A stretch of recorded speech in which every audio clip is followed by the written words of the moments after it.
Ladies and gentlemen, we have the incredible Amir Soltani with us, graphic novelist, documentary filmmaker, and human rights activist. He is the co-creator of ZAHRA'S Paradise, a New York Times bestselling graphic novel, published as an interactive real-time webcomic. ZAHRA'S Paradise is a fiction based on the true story of an Iranian woman whose son vanishes after the 2009 protests against Iran's fraudulent elections. ZAHRA'S Paradise was nominated for an Eisner Award and has been translated into 16 languages. Amir has worked in business, media, nonprofits, and philanthropy. He is the executive producer and co-director of Dogtown Redemption, which we were just watching, a documentary film about recyclers in West Oakland. Welcome, Amir. Thank you so much, Pirooz. I'm actually here with my dog, Louie. Oh, Louie, yes. And I love that the bios all mention Louie. So we can't forget Louie. And what we were just watching, Dogtown Redemption, is such an incredible story. And for me, both Dogtown and Redemption, they have this commonality. And I know that you talk about grief and trauma in ZAHRA'S Paradise, but also the connection with love. But love seems the biggest thing that I get from Amir Soltani, that you really contain multitudes and this ability to really be so empathetic, to connect and then to hear stories and go into them. And so I know that for ZAHRA'S Paradise, you were sort of finishing the book as this was also being made at the same time. Is that correct? That's right, yep. So I'd run out of money for the film, which happens often, and took a job which brought me to Utah. And I was always thinking that, okay, the job will finance the film. And it so happened that I was also, I sent in a proposal to make for a graphic novel called Ahmadinejad's Diaries. And it was supposed to be the former Iranian president, who was kind of a little outlandish, absurd. And so I was thinking, I was thinking of doing a spoof really. And the Iran protests happened, the 2008 presidential election protests happened. And they hit me like, the way a tsunami kind of hits you, just was so strong. So the film and the graphic novel were sort of happening in kind of strange ways together with a job that I was trying to hold on to. So they were sort of on parallel tracks. The graphic novel came out earlier, actually. It started it later and it came out earlier than the film. The film was a 7-year project, a little bit longer, actually. And I can see they both lent themselves to one another, because you've talked about how the graphic novel is this different type of art form, and you sort of had to master it, and it was easier than using a camera because you didn't have to think about a camera. But in this case with Dogtown Redemption, you're always having to think about the camera. And were you going with all these camera operators everywhere into all these locations, and how did you build trust with them to be able to do that? Sure. I mean, I wasn't a filmmaker, and I still don't think of myself as one, because I'm not technical, as you just saw with the panic over the Zoom call. I'm just not technical. It's like, it's not or at any rate, I don't think in terms of technology. I think in terms of story. And so when, as far as building trust was concerned, I mean, with anything that's worth anything, I think the greatest resource is time, and presence and togetherness. So, initially I was living in my brother's condo. I'd moved to West Oakland, and the condo was, the condo was built above a converted schoolhouse. And the condominiums were close to the recycling center, Alliance Metals. And, initially I just arrived in California. I was completely disoriented myself. And the only connection I really had to the streets was the sound of the shopping cart early in the, either late at night or early in the morning. Or even the sight of it. And it's kind of eerie, you look out of your window and it's kind of foggy and all you see is a shopping cart. Shopping carts they're the ultimate consumer thing, right? And yet they contained entire lives. And it wasn't just shopping bags and recycling and stuff. It was just lives inside them. And, it was just always on the periphery, always on the periphery. I'm a child of privilege and,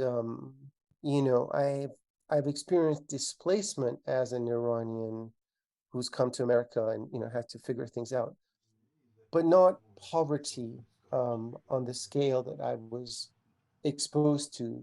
You would put your trash outside and within, I don't know, maybe an hour or two, 7 or 8 people would come and go through the trash. And I remember looking through the window on this rainy day, and a young woman was sort of looking through into the trash and just going deeper and deeper into the trash can. And, in Iran, where I'd grown up in my grandmother's house, there was more of a sense of osmosis between the house and the street. You kind of knew who was going by and who wasn't going by. And, there was a different culture around food. And, I remember when I was a kid, the donkey would come by even and, sell watermelons and things. There was I don't know, there was air. You could breathe. But looking through the condo window, the second floor, even though physically, like the distance between, where you put your trash and the boundaries of the property is just, I don't know, 20 centimeters, there was just no connection and no communication. And just this, silence as if I was the window myself, and so, and it took a minute, that, I was going into San Francisco, working as a journalist, coming back home, doing the Middle East, because all that mattered in my head was the Middle East. And I'd never really forged, my entire creative, professional, educational work was on the loss of Iran and the consequences of the revolution. And those were the stories that just blinded me, continued to blind me. That was the trauma, if you will. And, I'd studied a lot of history. I'd done a lot of social history, and I was very interested in where you look at the world from, our conceptions of time and what matters and what doesn't matter and where we turn our attention. So I had the training of a historian or a social historian, but I dropped out of Harvard. I hated Harvard. I hated the way ideas were detached for me from life and emotion and imagination. I hated the professionalization of disciplines. And I was a gadfly. I wanted to do art. I wanted to anyway, all of this stuff. But it was this, so it took a minute for me to, and I just didn't feel American. I'd never felt American. I don't know why, but I was this, kind of like the Russian exiles in Paris who forever are living in the past and are not engaging where they're at. Kind of the way you've engaged the barbershop, actually. I just finished watching your film. And so, eventually somebody came down the street, his name was Jefferson, and he was half paralyzed, pushing the shopping cart with one hand coming through and started going through our trash. And I went down and met him. And we started a conversation. I started helping him with the bottles and stuff. And walked down the street to the recycling center. And, because I worked in San Francisco, I'd never really, like, even though the recycling center was just like, I don't know, 500 meters away or, not too far away, I'd never physically experienced it. I just, you experience the world through the car or whatever. I just hadn't experienced it. So I went in, and the experience was like being on a Fellini set. I mean, it was just mesmerizing. The energy and the creativity and the buzz and the connection and the community and the yelling and the screaming and the joy and all of this stuff. And it was just suddenly, I don't know why, but it was mine.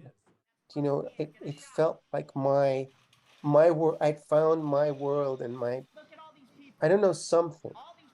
So it's, and of course, at first it was just small conversations. I think at the heart of any, watching your film and other films, I mean, what's so beautiful about life is our ability for exchange, whether it's the exchange of cans or ideas or whatever. And that place was a really extraordinary, in a way, commodities market, where people were bringing in aluminum and glass and plastics with all these prices shifting and so on.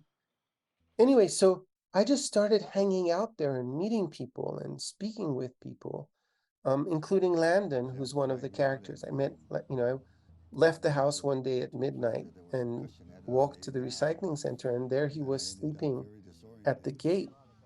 And we started a conversation, and he said to me, I woke him up almost, and and his voice was just so beautiful. And the silhouette as I was talking to him, I was lying down on the ground next to him, filming and speaking.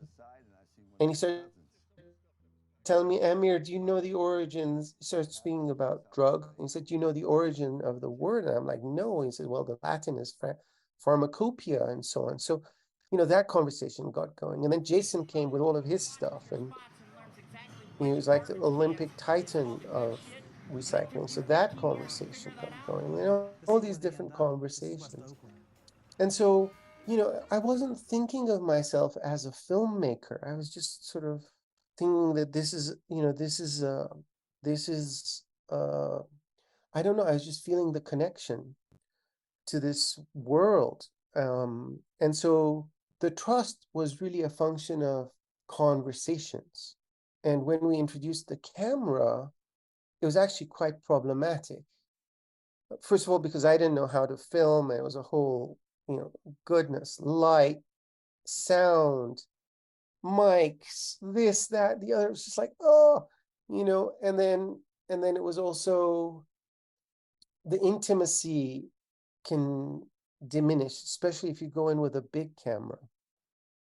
And in West Oakland, where there's been this whole history of racism, and West Oakland's the birthplace of the Black Panthers. I mean, it has a storied history. It was the place where the first African-American labor union corporation really gets established. So it's an extraordinary location with a lot of history behind it. And but when you just went in with the camera, people were so used to, like, to become visible was to be endangered in West Oakland. It's the opposite, if you will, of Hollywood, where being visible was a threat because you were always police cameras and surveillance cameras and home cameras and, people being, all of that stuff. So it took a lot of conversations, and it took a lot of time before we started taking the camera in, and, people knew us, and then the people who were being filmed were telling other people about the film, and, the trust got built quite slowly. And I love that. I love slow. I didn't know how much I love slow until we started, which is why the film took, as you know, I was watching you making your, I was watching your films, and Iranian parents, right, aren't used to having filmmaker sons. Like, what, you dropped Yeah, out of absolutely. Harvard to make a Yeah. film about a recycling center, and you don't know even how to film? Like, what the hell? And so they're always asking me, when is it going to be finished? And I never knew. I was always saying, oh, it'll almost. And I honestly went in thinking that, it's 3 months, $10,000, and I'll be free. I will have done, I will have explored. But as you ask the questions and as the lives open up before you, the story deepens, and ultimately your loyalty is to the story, has to be to the story. And so, like, like, I would occasionally just get so frustrated that I'd want to, like when you're on a train, you want to pull down the brakes and just get the hell out of, jump out of the train. But the train just kept on going. And I just knew, just the story has its own life and its own energy. And I think the beauty of film is that you don't know where you're heading, that you're like a river, and the stream, it'll take, the consciousness is much greater than your own. And as you encounter that greater consciousness, it kind of eventually starts to guide you in beautiful ways as well. So what I really want to say, sorry to be so long-winded, but what I really want to say is that, especially stories that involve trauma, the gift that you bring to them is time. For instance, you in the barbershop again. I just finished watching, I haven't even actually, I have another 20 minutes left, but you were 9 years old or very young, and you revisit that 40 years later, and it was the same for many of the characters in our story. It's like, why are you who you are at this point in time? And it would invariably take people back in their histories. And the same thing with the recycling center. It too had a history. And the same with West Oakland. It too had a history. And then the art of making the film became one of, how do you weave these three stories together? And I had pitch battles with my partner on the film, Chihiro. I brought him on board as director of photography, but eventually, because I'd moved to Utah, I had to make him producer and co-director and king and queen and, all of these things. And he was a romantic, and he strongly wanted to tell the story of the characters. It's like, why do we have to tell the story of the recycling center or the story of West Oakland? But I was more of a social historian, and I was very much interested in context. I think context is so important to story. And I felt that the individual stories didn't allow the context to speak, and the context mattered. So it took me years to actually understand what West Oakland was, what that space was. How did I find myself? And really, it was about me trying, part of it was also about me trying to, I realized this later, me trying to sink roots in, I had failed to connect to America through Harvard and the elitism of that place, even though, it was like, oh, and I really needed to connect much more deeply with a place that I could truly claim as my own little piece of the world. Like that barbershop again, it's like the barbershop in the recycling center. So that's how the story started. That's how the trust got built. And It's just amazing. And, it makes me think when you talk about the context and the partner that wanted to focus on character rather than doing the context. That's actually what, for me, in both ZAHRA'S Paradise and Dogtown Redemption, I thought what made it this prism this sort of refracting diamond, this Rashomon of experience where we got so many perspectives, and between all those perspectives, we could delineate some type of truth or real understanding from it. And in particular, at least, I mean, I'll get into ZAHRA'S Paradise in a second, but for Dogtown Redemption, what I thought was very, very unique, and if you could talk a little bit about it, and I know you said technical wise, it was difficult, but there is this incredible brilliance that you did not sync the audio necessarily with the image at all times, and that whole opening, and that's why I showed the opening before you came, so that everyone could see that we have this sort of collage of voices, and the voices come in. You know, we have Robert Kennedy, then we have the other voices, and slowly we're getting this whole variety of people. And it's not just the folks that are for Alliance Metal, it's those that are against Alliance Metals. And then it becomes a real space because of it, you know? So how much of this audio play were you aware of? And was that something you did right from the get-go, that you knew it was going to be this audio thing? And was it connected to that shopping cart sound? Or no, Pirooz. I mean, obviously the shopping cart sound, that sound was, I find the same thing with Dogtown. I think that for me, music, creativity, film, everything, sometimes you have to listen very deeply for that opening note. You know, it's like what opens the movement. And once you hear it, you know, like, you know, that sound is what takes you in, you know. And it was really strange because, you know, so obviously it was the sound of the cart that almost, you know, when you hear it night after night, and you're in bed, and someone's outside, and it's dark, or it's cold, or it's whatever, and you're not going down and opening the door and saying, "My darling, how are you?" Oh, that's so hard to ignore. I mean, for me anyway, as maybe it's my Iranian side, but it's to ignore that someone that close to you is suffering that intensely, and you are not making the effort. You're absent.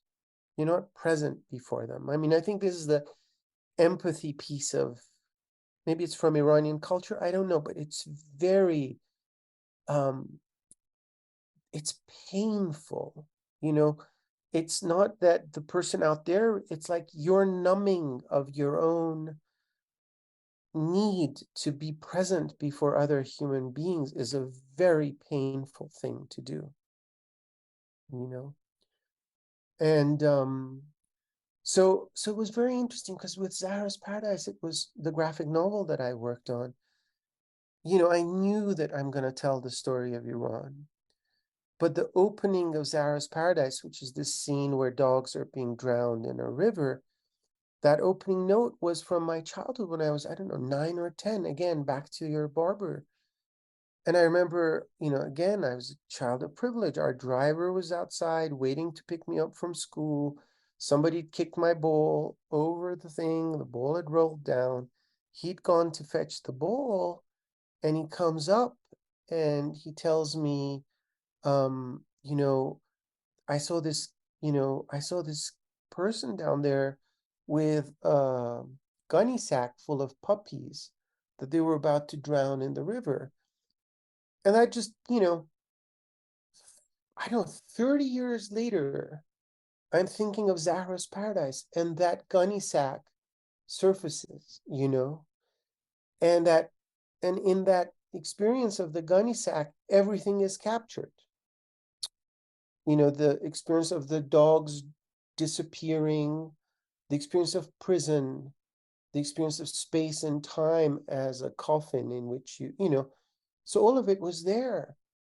And I didn't know, so I'm just saying that I think for the creative thing, it's like it's something that, in my case, it seems that it's something that disturbed me, that disturbed a sense of balance or whatever it was. And it just registers somewhere. And then when you want to engage it, it almost comes out like the hoopoe in the Conference of the Birds, in Attar's work. And that point, that kid, that wound, that shock, whatever that you didn't confront properly, presents itself as your guide to the story that you're going to share, And again, because I just watched your film and it's all so fresh and I loved what you'd done so much, but that little kid, the shots of that kid on the grass, wondering with his eyes open. And, it's like this loss of innocence that you experienced, or this, and I think it's just part of human life. But I think when you go back to it, when you want to start on something, when you want to start on a project, it really helps to find that hoopoe, that point through which light will break through. But before I continue, is the conversation between the six of us?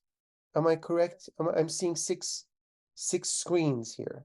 Yeah, I was gonna share a bit of some images from ZAHRA'S Paradise and then just open it up to anybody that has questions. But I just wanted to say that I would love to know, if Saraveen and Dojanya, Kezenia, and Hong would like to tell me just a little bit about themselves.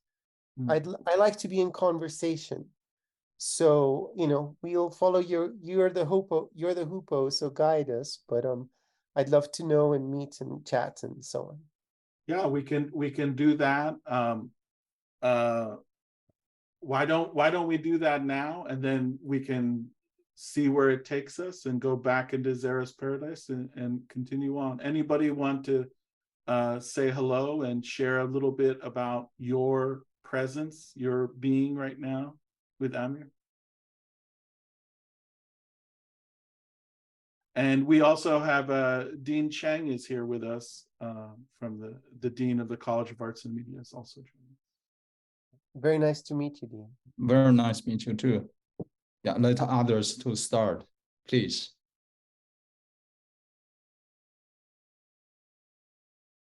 Oh. I didn't know. Okay. Hi, I'm Dejanay. I'm Dejanay Robinson. I'm actually originally from Oakland, California, born and raised. And so when I saw your video, I immediately could tell that you captured the humanity, you captured the essence, you captured the whole story. And I personally appreciate that. I'm going into my third year here at SIUC in the master's program for creative writing. I'm happy to be here. I'm happy to meet you. Thank you very much. I'm so happy that we have an Oaklander with us. So thank you. I'll go next. Hi, my name is Kesiana. I'm from Nigeria. I'm in my second year, MFA Theatre Directing. I'm so happy to be here. Your story is very inspiring. Before I came online, I was reading the week's lecture for this week, and I was reading about iOS, f-stops, and aperture, and I was thinking to myself, oh my God, I'll never be a filmmaker. I don't understand these things. The funny thing is I went to film school like 12 years ago, and I have some film credits, but when it comes to the technicalities of filmmaking, I'm always like, no, this is not me. So hearing you say what you said about, being technical and focusing on storytelling, it was really, really suiting to me. Like, okay, this is someone that relates to my struggle.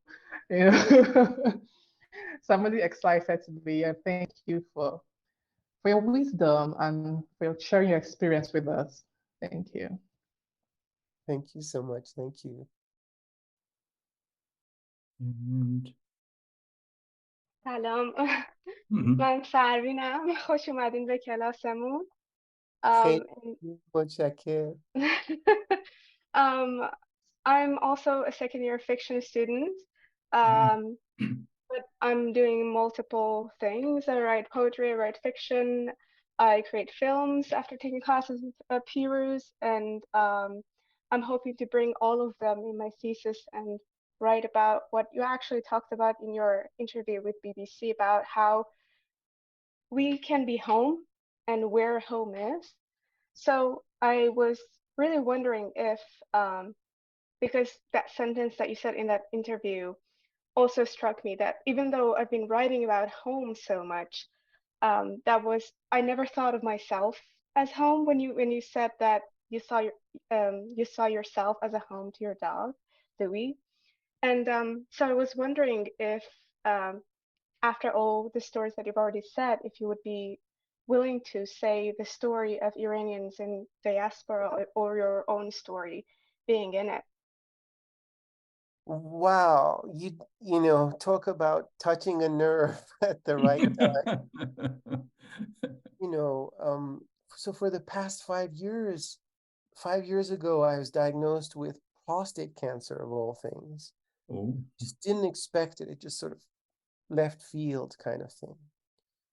And I think that you know, again, in Pirouz's film, there's the conversation comes about what we hold in and what we share. And I you know, I understood at some point that I felt that I turned myself into this like coffin for holding on to all the things and people that I loved and who had perished.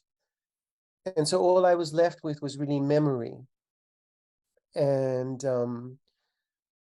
I couldn't, and because of the depth of my love for all the people that I'd lost, I somehow couldn't begin my own life. You know, I didn't know where go was. I didn't know where, and in some ways I still don't. And I'm still, you know, it's like, where does our life really begin? If it's like, how do you move forward if not with the past contained within you and honored through your life? Like how, like I almost feel that we're the you know, artists, filmmakers, and so on. In some ways, we're like priests, in that we're in this zone between the living and the dead, always, or in conversations. And that it can't be otherwise, really. It can't really be otherwise. So just like 2 days ago, so when Pirooz said to me, Amir, can you join my class? I was like, oh, I was taking my mom on this tour of California because she's been dealing with cancer issues, and she really wanted to meet everyone while she's healthy. And so the last days was meeting my mom's aunt. My mom is 84. Her aunt was 94 and had dementia. So I'm like, oh goodness, all the stories that her aunt would tell me, they're gone. You know, she would smile at us, but this, you know, I just couldn't access that world. And then after her, we went to see my mom's cousin. Her name is Fakhri, who's now 90. And in our family, she's been, you know, she lives alone and she's going blind, but she's in her own house. And her entire being is a lament to herself. So so everybody avoids her like the plague. She's like this witch.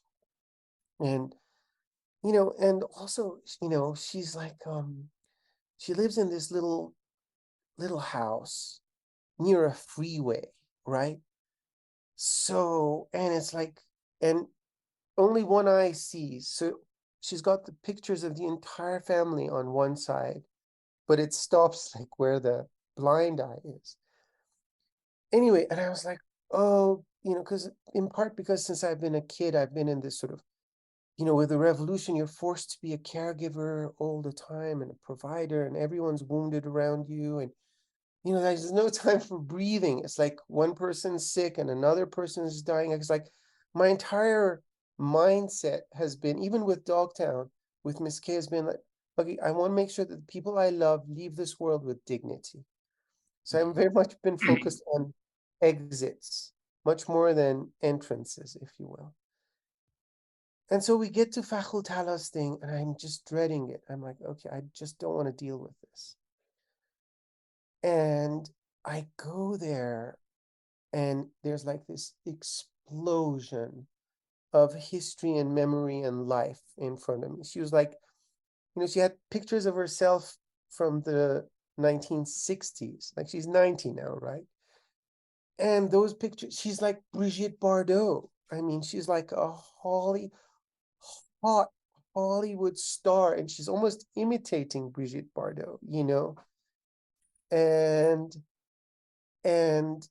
she's, and the stories start to flow.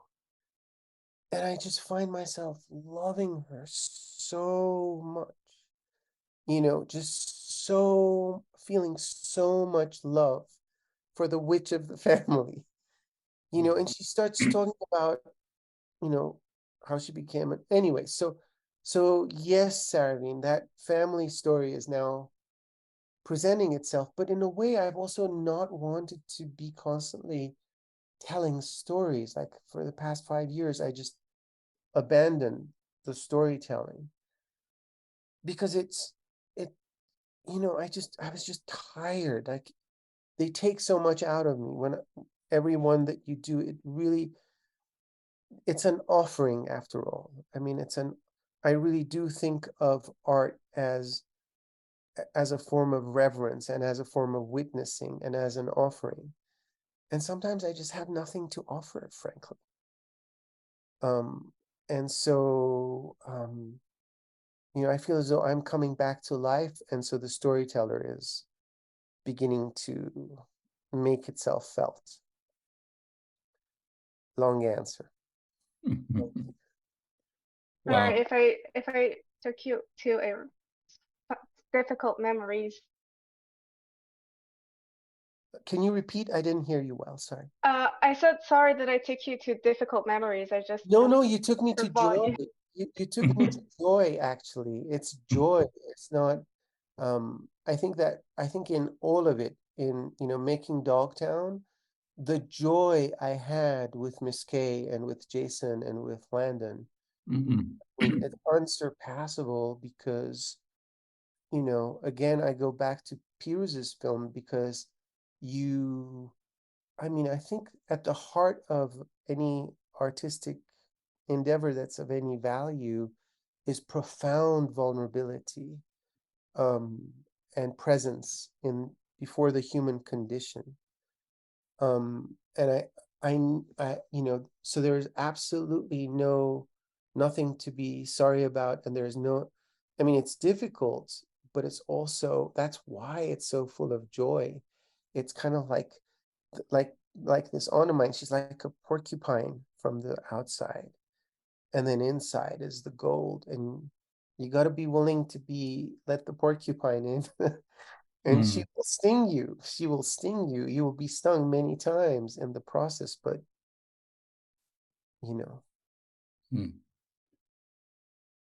Well, so wonderful to see you here, meet you here, although just virtually, and all the other wonderful individuals from our college at SIU, and really, really enjoyed the documentary I have seen so far, and it's even more amazing you share your vivid and such caring and loving personal experience with all of us.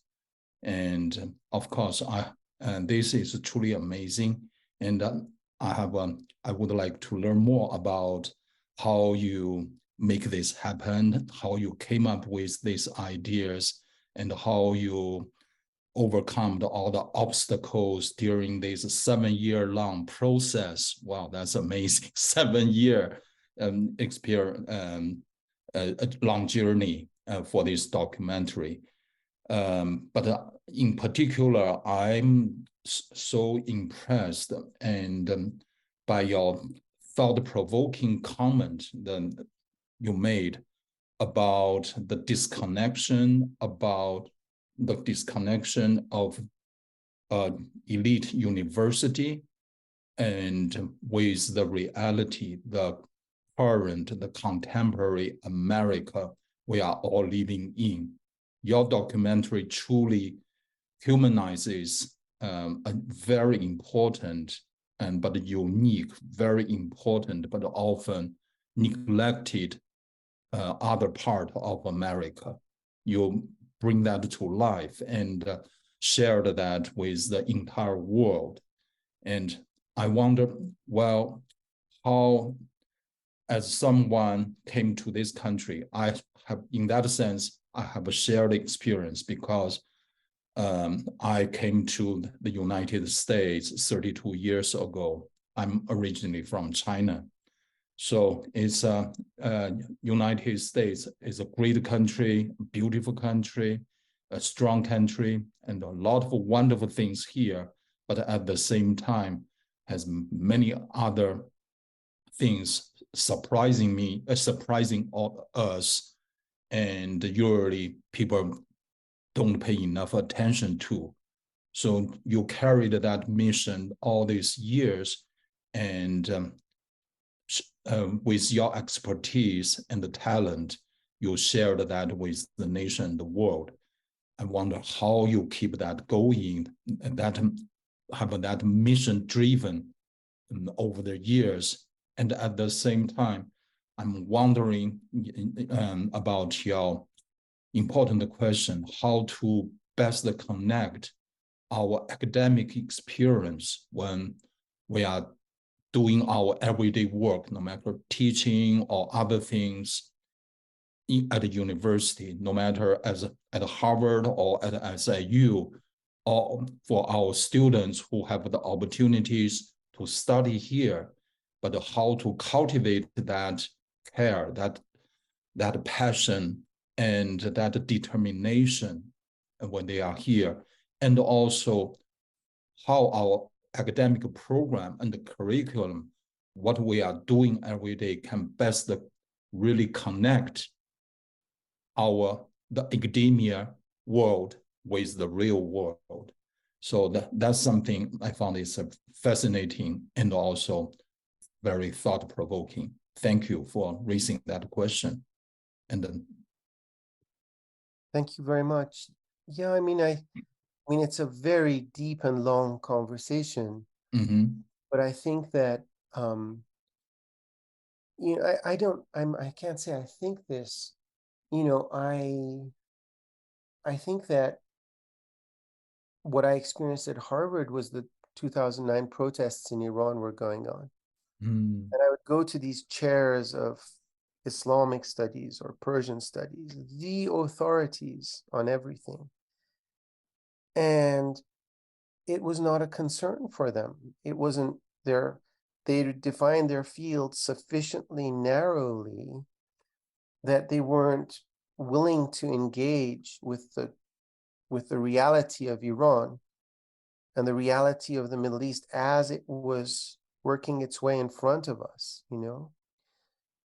And, I was being encouraged to work on medieval Islamic history as Iranian students and scholars were being taken to prison. And that's when I realized that I just didn't belong there, because my commitment was not to knowledge. I was not interested in knowledge, in generating knowledge for knowledge's sake. I wasn't interested in history for history's sake. What I wanted was for knowledge to be infused with love and life and to be connected to those. And I felt that I was being forced to become someone and to comply with disciplines and requirements that I couldn't accept, that were defeating me as a person. They were, I was losing my voice. I was losing my imagination. There was no room for my voice or my imagination or my voice or my care or my love in what I was doing. And it was a profound, I don't know, conservatism maybe, or fear of controversy, or, all of these things.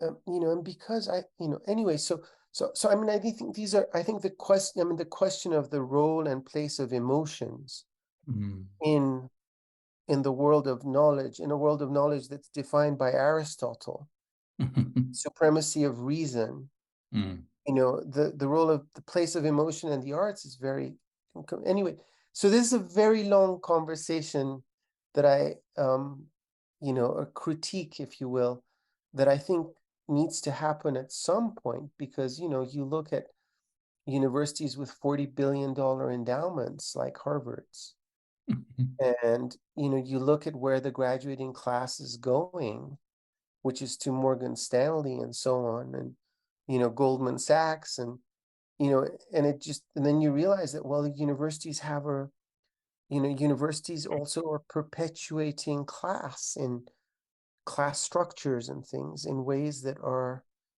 in ways that I didn't like. Let's put it this way. So I think the fact that you have a humanities and arts program, I'm a great believer in the humanities and the arts, even though I was going for a PhD in history. So that's that. And then cultivating care and love. I mean, I think when you come, I think we're human. I think it's there in everyone. I think, when you create something that's meaningful and you connect with people and you deepen community. I think when you make a film, like there's the Oscars and the Emmys and all of these things, but ultimately what you generate and what you're left with is a community. So because of ZAHRA'S Paradise and because of Dogtown, I have friends that I wouldn't have otherwise. And we've made commitments to each other as people around projects that, we didn't know if the film would see the light of day. I had no idea. The day, it took 7 years to make. I had an apartment in Belgium. I sucked at raising money. So I sold that apartment and put half of the money into the film because editors are so expensive, or at least the editor that I had, and it's just like, for about a year, I had to pay about $17,000 a month. And I was so tired of begging for money that I just sold the damn apartment.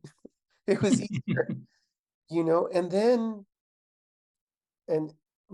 obviously grants and everything came and financial support and all that stuff came. But I didn't know if anybody would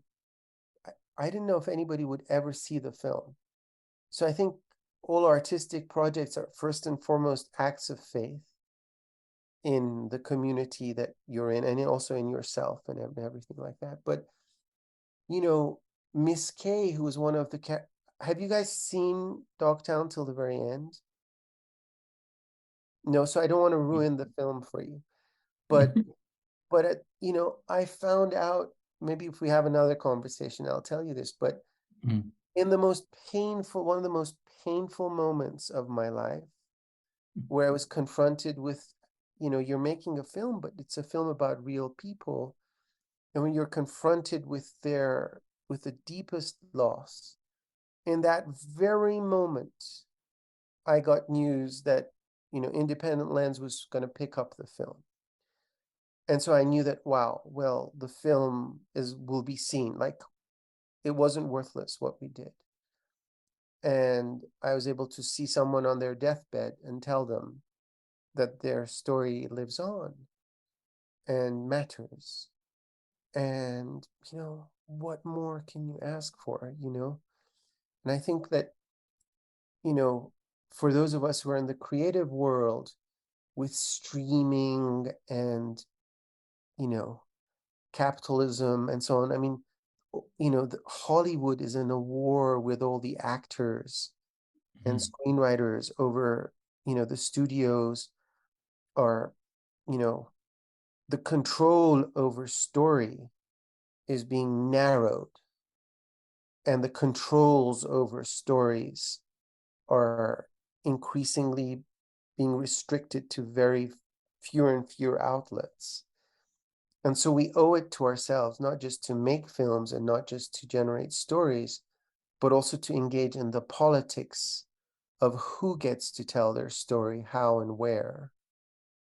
And so there's, you know, so by making a film, having a product that you want to present to the world, you're also forced to confront questions of power and marketing and distribution and all of those things. And, you know, one of the things that, you know, is really sad, when I was in California, I learned that Street Spirit, which was the homeless newspaper, was being shut down because they couldn't raise $200,000 and to keep the newspaper going, which is what their budget was. And, you know, when you think about the amount of money that the Googles and all the other tech companies, like $200,000 is how much a single house in the Bay Area appreciates in a year because of the how much money there is over there.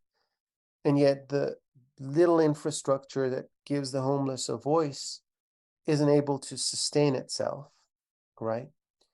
And so then, you know, these bigger questions about where the country is going come into the thing. And, you know, one of the things that, so there was a network of homeless newspaper vendors who were selling the homeless newspaper, which was the platform through which we were challenging the city of Oakland and a lot of the power structure there.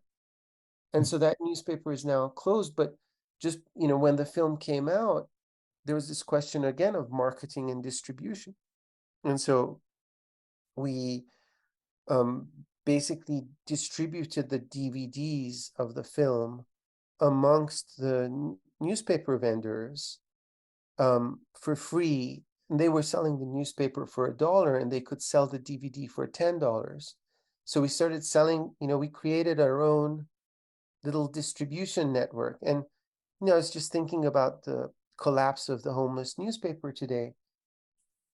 And I was like, I'm really glad I did that little pilot project. And I'm still sort of struggling again with, you know, these questions of power and knowledge and voice and, you know, what does it mean for, you know, what does it mean for poor people and lower income people in America to just get shoved, you know, pushed further and further into margins? I invited a friend for breakfast in the Bay Area. And it was just a, you know, average little breakfast, an omelet, a coffee, and an orange juice for 2 people. And it came to $70. Wow. I'm just saying, you know, that's how much inflation there is over there. So you just sort of, you know, $70, Jason, on a very good 2-day spree of recycling, exhausting recycling, would at most make $150, you know? And so as the sources of income for the poor are being pulled back, the revenue streams being pulled back, the inflation is going up, and COVID and all this stuff. So, you know, these are tipping points. These are dangerous tipping points. And I think for those of us who are immigrants who've come to America and need this country to be more than it, at least what it claims to be, we need its promise to be true because of what we've seen other countries, the way we've seen other worlds collapse. It's, you know, you're very sensitive to these marginal what Pirooz calls microaggressions, These are sort of micro financial aggressions and micro newspaper aggressions and micro thing. And then before you know it, it's that pine needle forest views that you were talking about. You know, it's like all over you. And it's like, how much can people endure? How much financial strain can they endure? And then it's like, oh, we have them. And then, you know, the homeless crisis gets defined as a mental health crisis, which in my view, you know, if you look at it through a different lens, it's not a mental health crisis. It's like the financial economic pressures that are coming down on families is also generating mental health issues. And anyway, so it just, sorry, I'm digressing, but that's Thank you. Anyone else with a question or a comment? I wanted to pull up ZAHRA'S Paradise now. And I don't know if we were able to see it when I shared it before. But one thing in particular, maybe that's a nice connection between these two elements of Dogtown and ZAHRA'S Paradise is this idea of location, you know, that you were put in that location for Dogtown, and then it took time to sort of recognize it. And then with ZAHRA'S Paradise, I thought it was interesting that you were 12 years old, was it? That you were directly across from Evan present. And so again, you're placed in a location and that triggers something. The other thing I thought was fascinating was the way you broke the story. They say this, right, in screenwriting. You know, you started thinking about all the different places, right? All the different locations of where the story would be. So we have the copy place. We have the taxis. So we have the sort of Kiarostami taxis happening in the place. And then we also have the leader speaking on the television.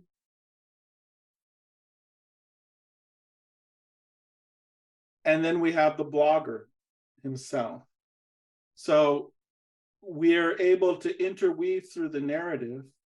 And then there's this wonderful thing where as we're going through the narrative and we're in this blog, then every once in a while you give us a little bit of a poem. You give us some hafez. Or even when we have this mention of the crane in this image, you start talking about Rumi and Shams and the potential of love in all this grief, and you know, the potential of gay love. And it's so subtle, all these wonderful nuances and this layering throughout. And so I don't know if there's necessarily a question there as much as an observation of location and how it's pulled you through the graphic novel, but maybe also how location is operating in Dogtown. Maybe there's some type of similarity there for you, and there's a bridge in location and time between these two pieces. Wow. Well, Pirooz, this is very kind of you because, you know, it's I think maybe I'm in both places. Maybe as an immigrant, I can't just be in one place and not the other, and I can't find a way to be in both at the same time. And you know, that's why I need the arts to stay sane, so that I can, through creativity, stay connected to both my worlds and not to have to make choices and have ways of being present in both and not having to just be American or just be Iranian. I need the hyphen in there somehow to literally to breathe. But yeah, I think you're very right. I mean, to go back to to throw the ball back into your court, the barber shop, right?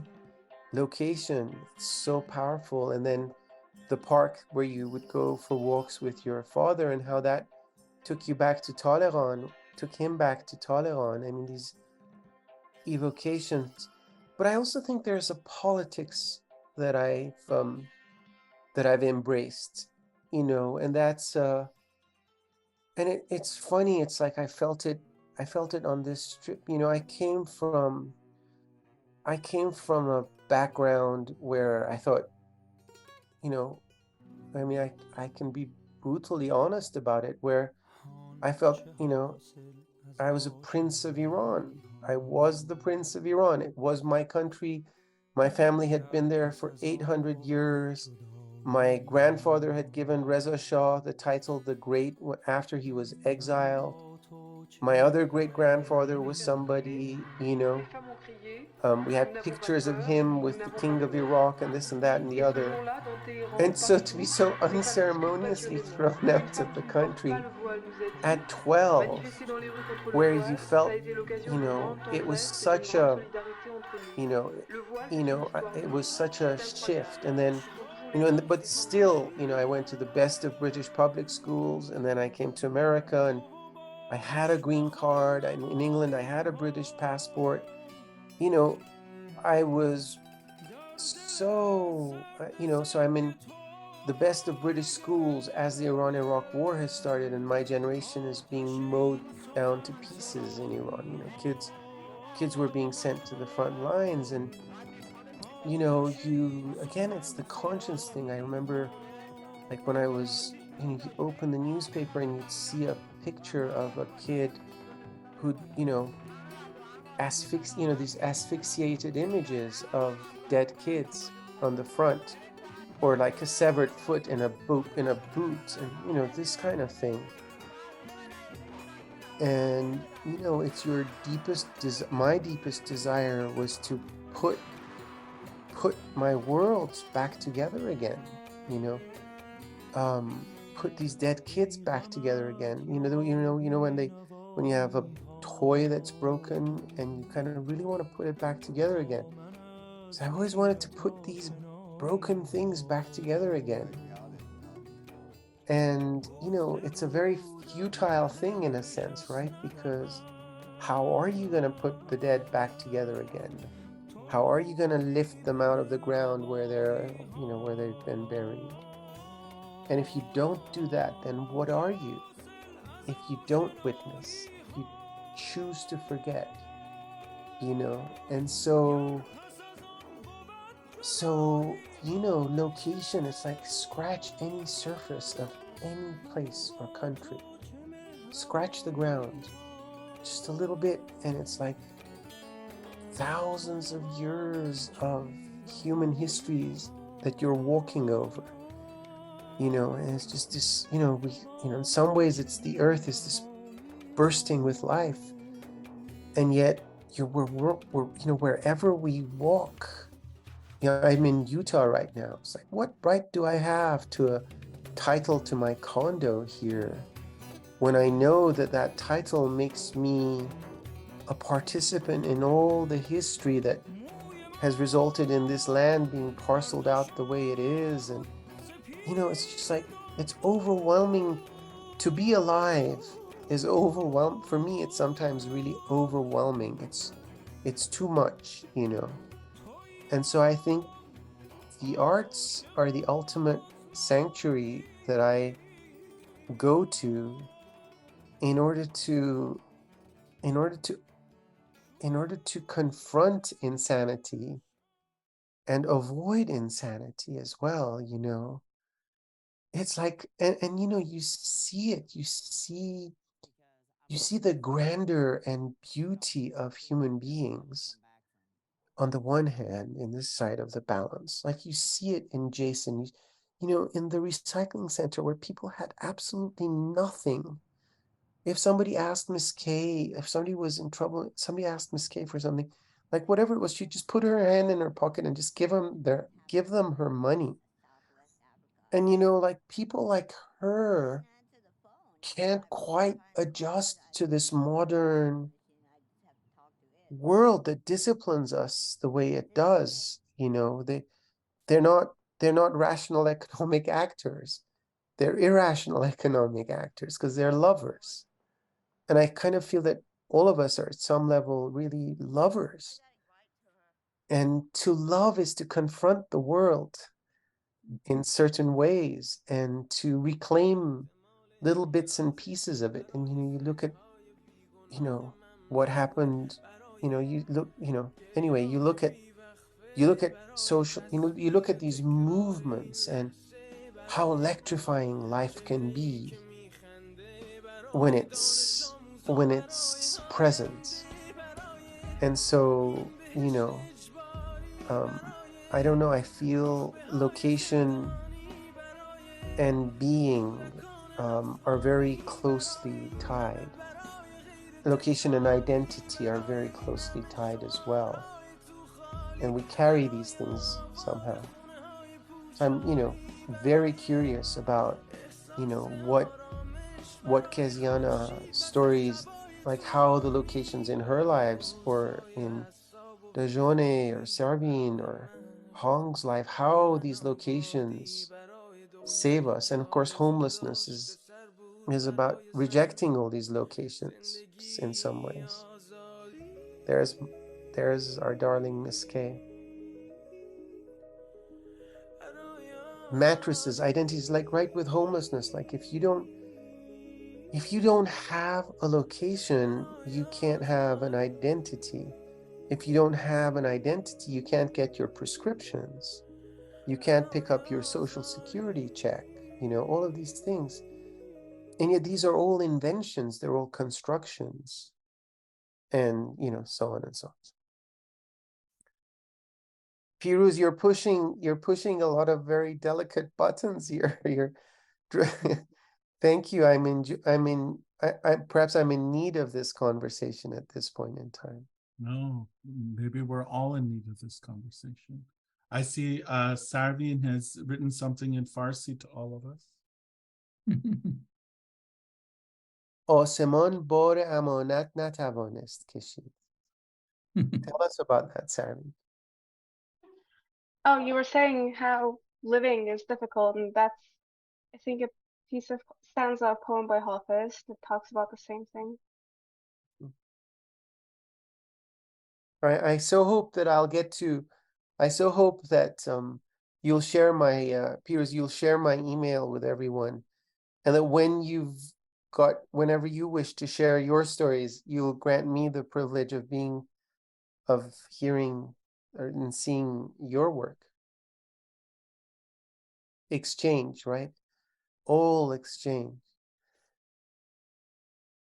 I have one hard question for you again. Yeah. You said you don't see yourself as a filmmaker, but as I hear you talk, as I listen to your words and descriptions, I wonder if you see yourself as a poet.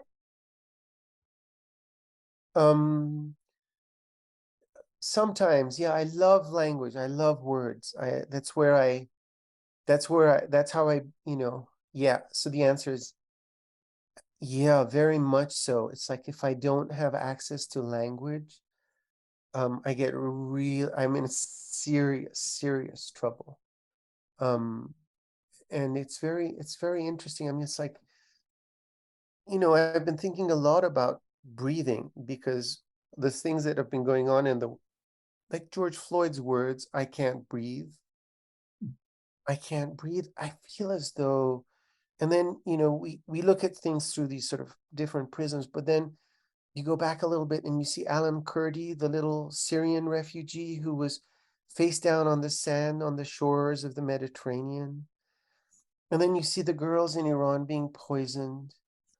And then you know this and then you know and then so with words almost as containers of breath that is passed on to us, like what you're sharing. It's like it's Hafiz's breath is in those words, you know. And so this big exploration, like not exploration, it's like you know, I almost collapsed with what was going on in Iran in the past few months. I just couldn't bear waking up, and I just couldn't bear sleeping. You know, it was this strange place where, and I just write and write and write and write and write and write and write and write, and I just couldn't stop writing. And it gets out of control. One version, second version, third version, fourth version, 15 versions of something.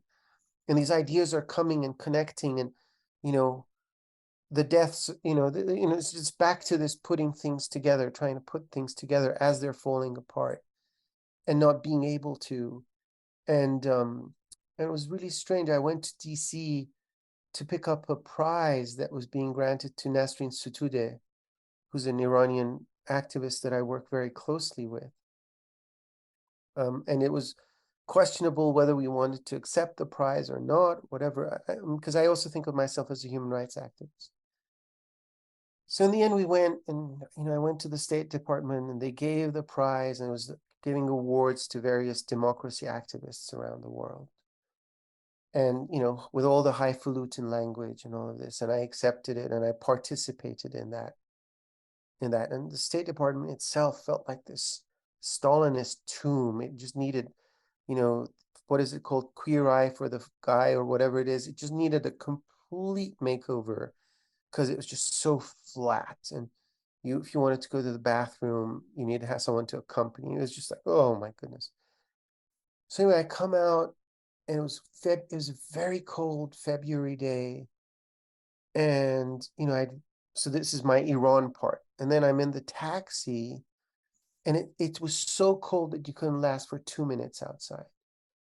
And I'd just been to the burn unit here in Utah because a friend had burned themselves. And I asked questions like, who are the people you most admit? And it's oftentimes homeless people, because they freeze in the cold, and they go to their bodies burn from the cold, and then they go in for amputations and all this. And I come out, and I'm in a taxi location.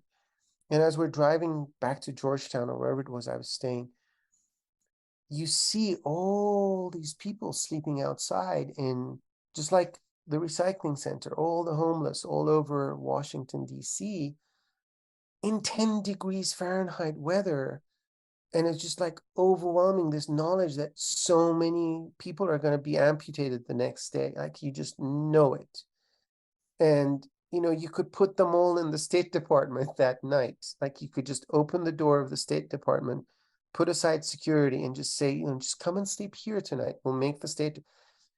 So I'm accepting an award for a human rights activist in Iran, and there in the nation's capital, everyone's turning a blind eye on a human rights travesty. There are these points, so you find yourself in these like disconnects within you, within your work, within your life, that you can't integrate. And I literally couldn't breathe, and my heart was racing so fast. I just didn't know what to do. And I came here, and I actually had to miss a trip to the Berlin Film Festival, where a friend of mine's film was being shown, because I just lost control over my body, over my emotions, over language. Like, I just couldn't reflect what I was feeling. And I think the beauty of the arts, the beauty of Pirouz's film, is that he insisted on going back and working through and reclaiming that feeling and connecting to that point.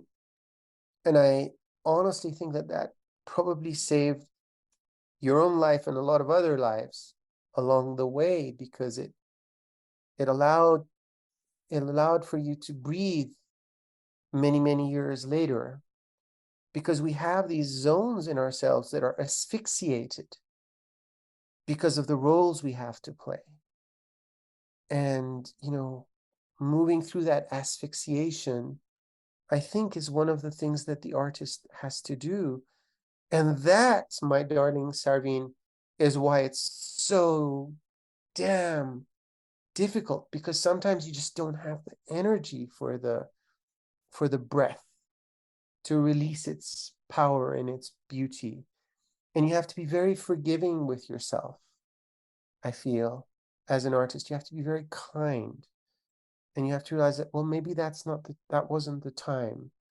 And maybe the reason I was failing all along in all these things that I was trying was because I needed to attain a deeper maturity, so that when I would go to that material, I could do something that would be more beautiful. And I think that's one of the beauties of the art, of being an artist. It's that you're in a constant relationship with failure, rather than, I got a $2 million bonus at whatever it is.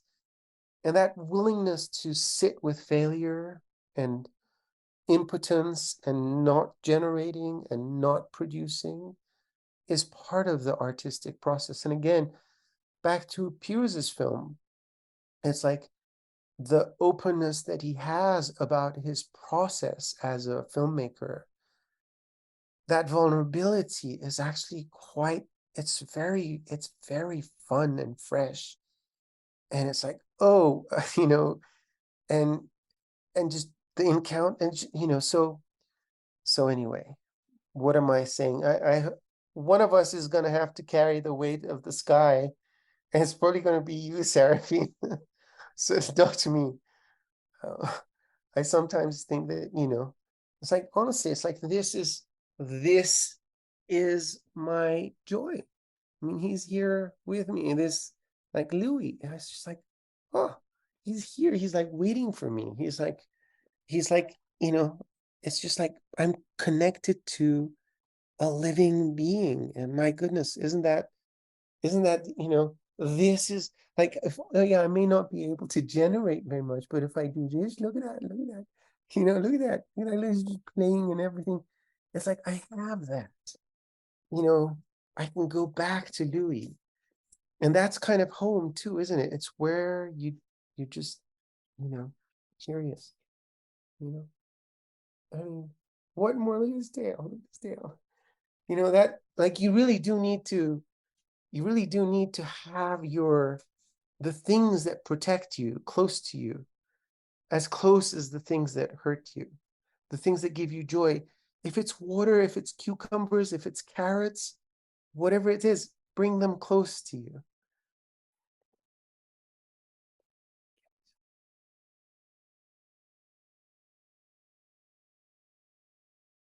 Thank you. I can't wait to see a film or a poetry or whatever, in whatever form you capture your relationship and love for Louie. And yeah, thank you for that. I think I needed to hear that. Sitting with failure, I think that's something we all need to learn. Yeah, the familiar is so cool. The familiar is so beautiful. Right? It's where you can take your socks off and, take your shoes off, not perform and not produce and not be obliged and not, it's the fallow spaces are so important.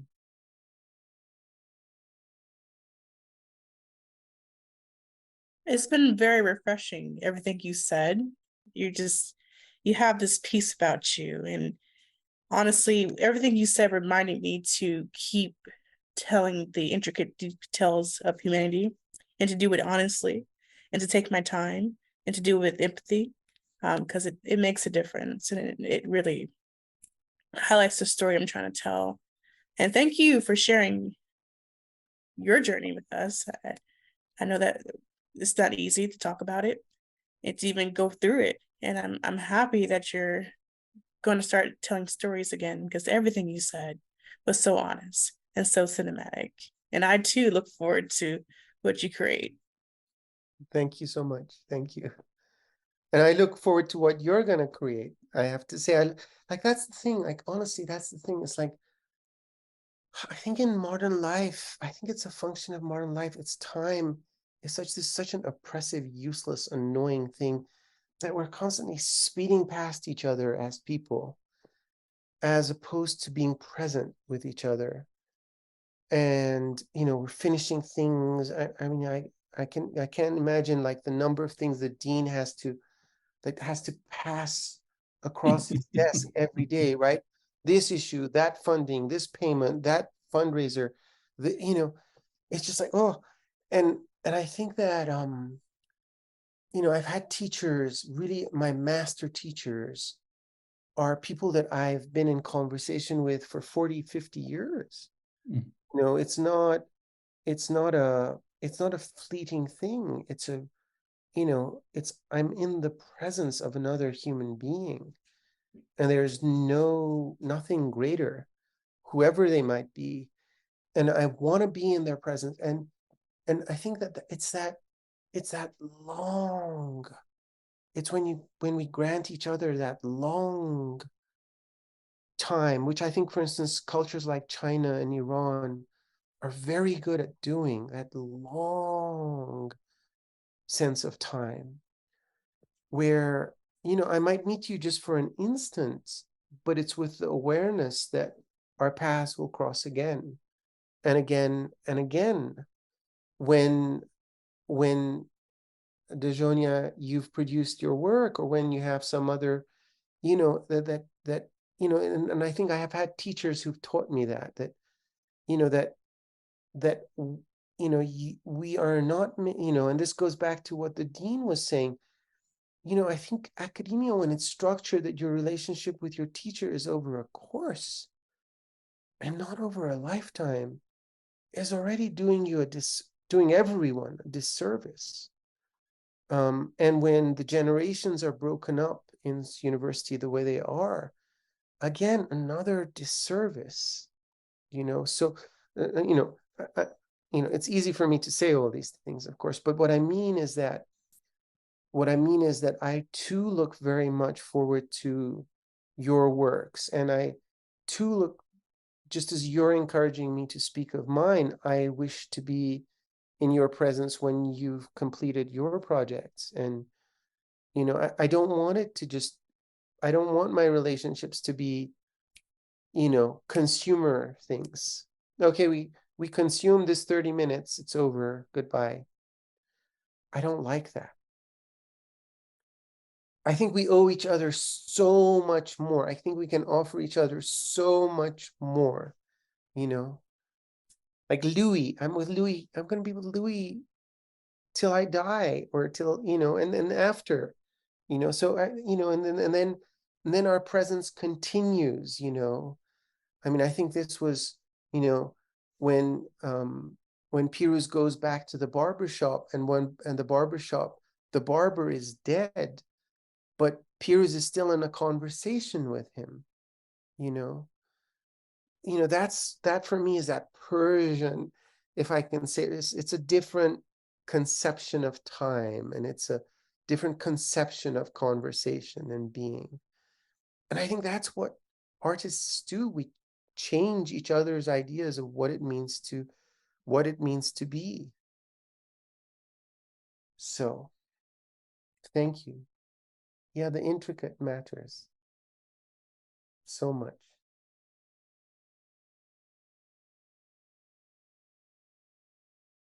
Thank you. Well, that's a great encouragement for all of us. When did you have your first piece of art, cinematic work like this one? This was my first cinematic. Oh, I see. Project. Okay. But I had the luck of meeting a Cambodian filmmaker named Michael Siv. And we went out on a trip, as a reporter, we went out on a trip to Alcatraz to make a short documentary film. And I was interviewing people and he was filming. So that was really the first piece. But, you know, honestly, I think your first cinematic film, in a way, your memory is the cinema, right? It's like the first things that you remember, the visions, the images, you know, and then they lend themselves, you know. It's like, you know, with, honestly, if you just do a sketch, like Pirooz, when you look at his film, he's got all these graphic novel images and drawings. Like, once you do your first sketch, you're off, you're on your way to cinema, you know, because you're moving and creating. And that's it. Like if in the first sketch, the first sentence, that's the cinema, I think. And it's funny because the word for cinema, I think, goes back to kina something. The etymology of it is very interesting. I think it goes back to motion, but also to kingship, if I'm not mistaken. So it's, you know.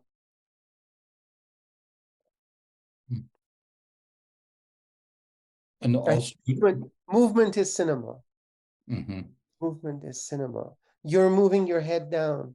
That's cinema. Your smile right now, it's cinema. The sound is cinema. Your eyes are cinema. Your glasses are cinema. Wow. You know, all of that is cinema. The fact that you're buttoned up, but I also see your undershirt, that's cinema. It's like, what would it, how would everything change if you were to take off your shirt? You know, like that's cinema. And what would you look like if you took your glasses off? That's cinema. It's like everything is like our attention to each other is cinema, I think. Way. Yeah. And also it's amazing. You use two different type of medium to communicate. One is a book, another is a documentary, to communicate, to convey some very powerful message. So how did you choose the different types of medium to do this? I think this goes back to what Sarveen was saying. I think, I think there's this tendency to think of ourselves as one thing. You know, that I'm a poet, I'm a journalist, I'm a filmmaker, I am an academic. And yet, in a way, we're all of those if we allow ourselves to be, right? And then I also think that every story suggests its own medium. Do you know? Like I couldn't have done ZAHRA'S Paradise in another way because I had no way of entering Evin prison and filming inside Evin prison. Or I had no way of filming 3 million people. I didn't have the budget for 3 million people walking down the streets of Tehran and me filming it. I didn't have, so the constraints sometimes also force you to choose your medium, you know, and that's sometimes a really wonderful thing because, you know, a graphic novel is a very cheap and fast thing to do. All you really need is a pencil, and I always say all you really need is a pencil and an imagination. Whereas film, it's light, sound, presence, location, you know, all of those things make it give it an immediacy. But to capture that immediacy, you need an infrastructure that's not about immediacy. And then I think there's another dimension. Pirooz Jan, I assume that you will let us know when the conversation, whatever I don't mean to be pushing your time limits, or I do. I'm here with you. Okay. So until we reach the end of the 30 birds, we're here. Okay, so you know, it's like when you're making a film, it's very interesting. You think you're making a film, but as you're making the film, you have to learn all these other things, like bookkeeping, like grant writing, like getting permissions, like, you know, these, you know, and so before you know it, the last thing you are is a filmmaker, and you're all these other things, right? And then you have to like beg someone, you know, cinematographer's sick, and you know, then you have, you know, it's like, and then you've got, you know, then you get, you know, your car and the camera gets stolen, and you know, it's just like you're, you know, it's like that. So you know, I think the ultimate thing is that you've got to be willing to pay the price of what you want to create. I think that's the basic. And if you have to do bookkeeping, you know, and here's the beauty of it, you don't have to do the bookkeeping. Like, you don't have to do the filming. You just have to put the pieces together. And then it's much less overwhelming. because nobody, even Steven Spielberg, can't do everything himself. And I think great filmmakers like Pirooz, who were born, natural born filmmakers, like they just had it in them from high school. For them, it's just it's like tying their shoelace. But for those of us who come to it a little bit later, like myself, oh my goodness, I was so intimidated by it. I was so intimidated by the camera, by every single button on the camera.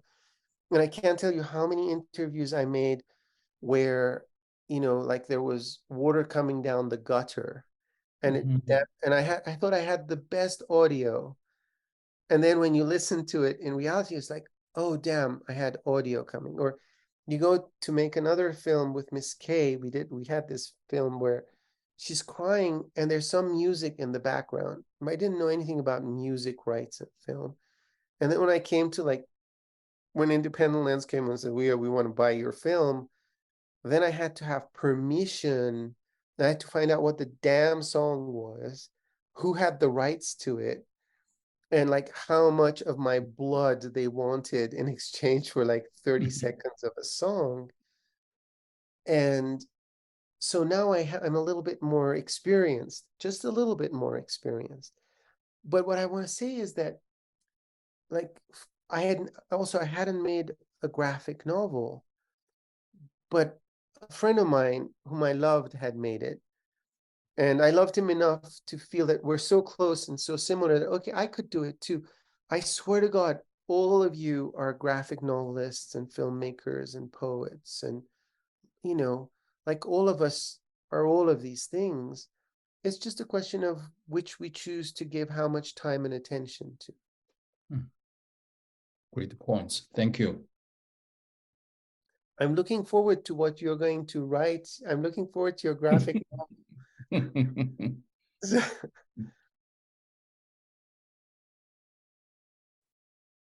Amir John, thank you so much. I think that this is a good point for us to stop. I don't want to take any more of your time. It's been so wonderful to have you here with us.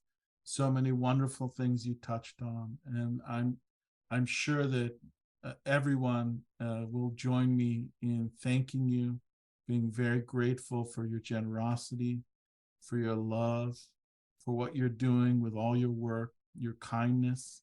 And we are all looking forward to the stories that you're going to tell. And I look forward so much to all my students and the dean sharing their stories with you. Thank you so very much. I so appreciate this myself as well. And couldn't have asked for more. And you're the ones who've given me your time. So I'm also very grateful for that, and wish you all love in the world. Much love. Much love to all of you. And for those of you that want to talk to me later and have questions about the films that you're creating now, I'll log off for 5 minutes so the video can load and record on the computer, and then I'll log back on the same link, then we can talk about your individual issues. Okay. Thank you very much, Pirooz. Thank you, Sarah. Thank you, Emmy. Dean. Call me home. And Louie, thank you all as well. And till next time. Until next time. And thank you, Pirooz. And good to see you, everyone. Thank you, Dean Chen. Yeah. Thank you. Have a good evening and a good summer. See you all soon.